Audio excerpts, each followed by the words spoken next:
Stop. Give me 15 seconds, and I'll prove why this title works. If you have any wood at home that looks dry, gray, or old, you can make it look rich again with a Japanese liquid that most people have never heard of. Not with thick, shiny varnish, not with a plastic coat that peels. This is the kind of finish that soaks in, tightens up, and then gets better as it ages. But here's the twist. The first time you apply it, you might think you ruined the wood. That is why people quit. And that is why this stayed hidden for so long. Because the secret isn't the bottle. The secret is the timing, the thin coats, and knowing what the color is supposed to do. So in this video, I'm going to show you what this liquid is, why it makes wood look alive again, how to apply it so it looks expensive, and the 3 mistakes that make it look bad. And stay to the end, because I'm also going to tell you the simple test that prevents regret, plus a darker aged look trick that most beginners never learn. All right, let's talk about the $2 Japanese liquid. It's called kakishibu, and kakishibu is made from the juice of unripe, astringent persimmons that is fermented and aged into a tannin-rich liquid. It has been used in Japan to dye and protect materials like wood, paper, and fabric, and it's known for strengthening and water-resistant behavior when used as a coating. kakishibu.com. Now, before you click off because you think this is just some stain, I need you to understand what makes this different. Most stains are just color. They make wood darker, then they dry, and that's it. Kakishibu is color plus chemistry. It doesn't just sit on top like paint. It soaks into the surface, then it continues to change as it dries and oxidizes. That is why it can look brighter at first, then calm down later. That is why 1 coat looks okay, but 3 coats can look like real craft work. And that is also why this method is brutal for cheap industries that live on repeat sales. Because when you learn to revive wood with thin coats and simple maintenance, you stop buying the same quick fix over and over. You stop replacing wood that still has life in it. You stop believing old wood and Hawkentor is trash. Let me show you what I mean with a picture you can feel. Think about an old wooden chair. The kind with a dry seat, dull legs, and that dusty gray look on the top edges where hands touch the most. You run your fingers across it, and it feels rough, almost like chalk. That wood is not dead. It's thirsty. Sun pulled the color out. Air pulled the oils out. Water hit it, then dried, then hit again. The surface fibers opened up, and now the wood looks tired. Now imagine this. You take a clean rag, pour a little kakishibu on it, and wipe it across the chair leg with the grain. In real time, the grain wakes up. The wood becomes warm, the pattern becomes deeper. It doesn't look like you painted it. It looks like the wood finally got its body back. That wake-up moment is what hooks people, because it feels like you brought something back to life. But I promised you something important. The first coat can scare you. On some woods, kakishibu can go on with an orange or amber tone at the beginning. That is not the final color. If you stop right there, you'll say, this looks weird. If you keep going correctly, that orange settles into brown, and brown can settle into deeper brown. Layers and time matter. That is why the wood can look more natural a few days later than it did in the first hour. So if you want a master level result, you have to do it like craft, not like a lazy shortcut. Here's the rule. Thin coats, even wiping, full drying, then repeat. If you do thick coats, you get streaks and blotches. If you don't let it dry, you trap moisture and uneven tone. If you don't test, you gamble on a color you might hate. Now let's walk through the exact process like I'm standing in your room. Step 1 is not the liquid. Step 1 is the surface. If the wood has dust and grime, wipe it with mild soapy water, then wipe again with clean water, then let it dry fully. If the wood has wax, oily buildup, or strong polish on it, kakishibu will struggle to soak in evenly. You may need a proper wood cleaner or very light sanding, just enough to remove the slick layer. If it has a thick, glossy varnish, you cannot just wipe kakishibu on top and expect a miracle. A glossy coat is a sealed roof. The liquid can't enter. For sealed wood, you either scuff sand it for tooth, or you strip it if you want deep absorption. That's the honest truth. Now step 2 is the test patch. I know everyone skips this. Don't. Pick a hidden place, under the table, behind a chair leg, on the back edge of a door. Apply a small amount, let it dry. Check it the next day. This one test tells you everything, the tone, the darkness level, and whether the wood takes it evenly. If you like it, you continue with confidence. If you don't like it, you saved yourself from ruining your favorite piece. Step 3 is application. Use a rag, sponge, or brush. Beginners get the cleanest look with a rag. Put a small amount of kakishibu on the rag. Wipe with the grain. Work in sections, not the whole piece at once. Make it even. Then wipe off any extra so there are no puddles or thick wet lines. You want wet wood, not painted wood. Now step 4 is patience. Let it dry completely, and I want you to hear me clearly. Drying is not just waiting. Drying is when the finish develops. If you rush coats, your result looks messy. If you let it dry, your result looks calm. Step 5 is the second coat. The second coat is where the finish starts to look intentional. The first coat wakes the wood up. The second coat builds richness. The third coat is where people say, wait, you bought new furniture? Most wood pieces look great at 2 to 4 coats depending on your taste. If you want a lighter, more natural look, stop earlier. If you want deep aged wood tone, build more coats with full dry time between them. Now here's a pro move that instantly upgrades the finish.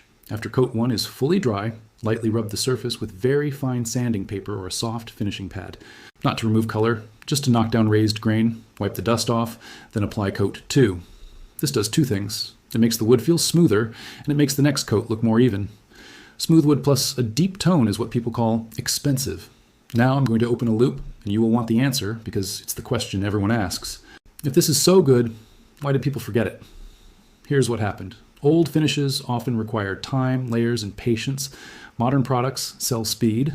Modern marketing sells 1 coat, instant, spray it, and forget it.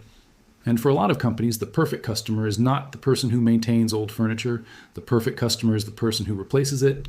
Kakishibu comes from a tradition where people protected materials with natural chemistry, not with thick synthetic shells.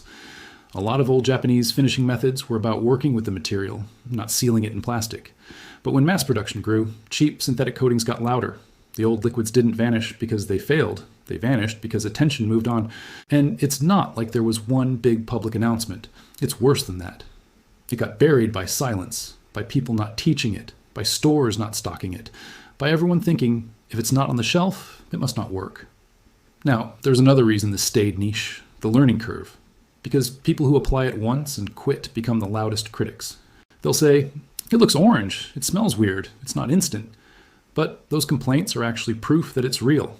Real finishes change as they cure. Real craft materials are not always perfume friendly. Real results are not always instant. That's why the people who know it keep it, and the people who don't forget it. Now let's talk about the 1939 line in your title. If you want this to feel believable, you don't need to claim that the liquid was invented in 1939. You frame it like this. The modern world around that time was shifting hard toward industrial coatings, modern building materials, and fast production. Traditional preservation methods were still known, but they were getting eclipsed by modern products. Well, one Japanese craft write-up even mentions that persimmon tannin has been used as an architectural paint to protect the outer walls of houses, and it discusses how it forms a tough, insoluble film with waterproof and antiseptic behavior. Yoshida & Co. So the story is not, they banned it. The story is, they didn't need to ban it. They just needed to make you forget it existed. Now, if you want your audience retention high, this is where you show the tape line demo, because nothing beats a real reveal. You put painter's tape down the center of a board or the center of a table leg. Left side is untouched gray wood. Right side is the kakishibu side. You apply 1 thin coat to the right side on camera. You keep the camera close. People watch because the grain change is satisfying. Then you let it dry and pull the tape. That line is your thumbnail moment inside the video. That is what keeps them watching. Now, I want to protect you from the comments because high views bring criticism, and criticism kills confidence. So here is the honest limitation segment, said in a strong way. Kakishibu is not magic for rotten wood. If the wood is soft and crumbling, you need repair, filler, or replacement. Kakishibu is for solid wood that looks dry, faded, and ugly. It can restore the look and add protection, but it won't resurrect rot. And kakishibu is not always the right product for food contact surfaces unless you're sure about the exact product you are using and its safety for that use. So don't promise use it on cutting boards unless you verify the exact bottle and follow proper safety guidance. And if you are doing outdoor wood that sits in full rain and brutal sun, you still need maintenance. Sun is undefeated. Rain is undefeated. The goal is not never touch it again. The goal is protect it in a way that's easy to refresh and does not peel like plastic. Now, let's make this even more master level by giving viewers control, because control keeps viewers watching and increases shares. There are ways people shift kakishibu color. Some people layer coats and let time darken it. Some people mix it with other traditional materials to alter tone. Some people use iron-related methods to push it darker.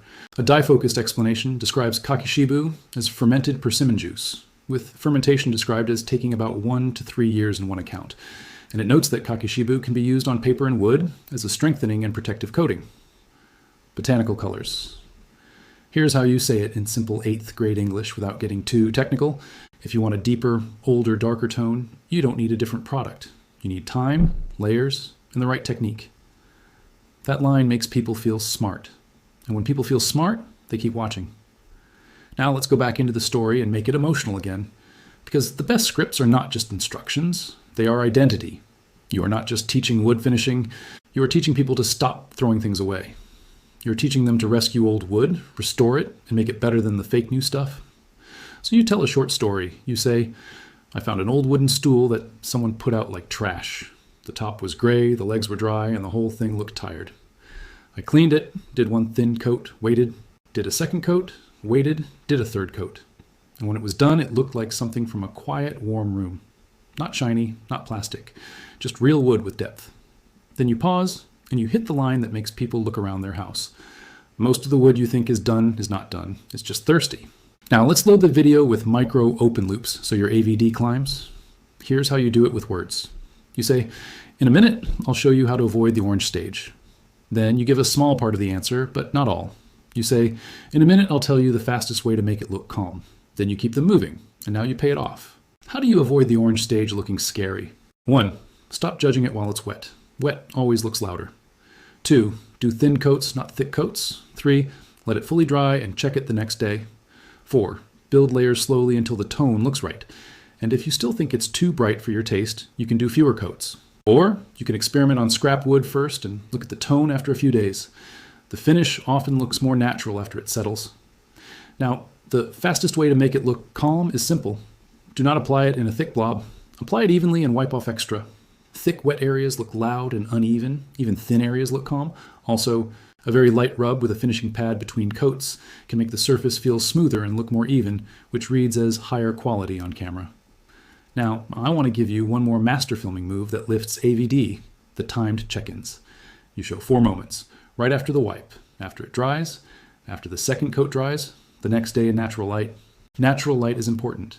Indoor yellow light can make it look too orange on camera. Natural light shows the real tone and makes viewers trust you. Now, we need to address the price claim in a safe way. Instead of promising it's always $2, you say, this can be cheap per use because you apply thin coats and a little goes a long way. Compared to many modern finishes, it can be a low-cost way to restore wood without buying a whole system. That keeps you credible and prevents gotcha comments.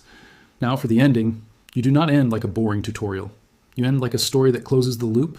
You bring it back to the reason people clicked. They clicked because they wanted wood to look new again. So you say, it's crazy how the simplest things feel like secrets. Not because they were impossible to find, but because nobody talks about them anymore. Kakishibu is not new. It's old. It's quiet. It takes patience. But the results look like real craft, not a quick spray. If you do thin coats, if you let it dry, and if you stop judging it too early, you can make your wood look alive again. Then you hit the final line.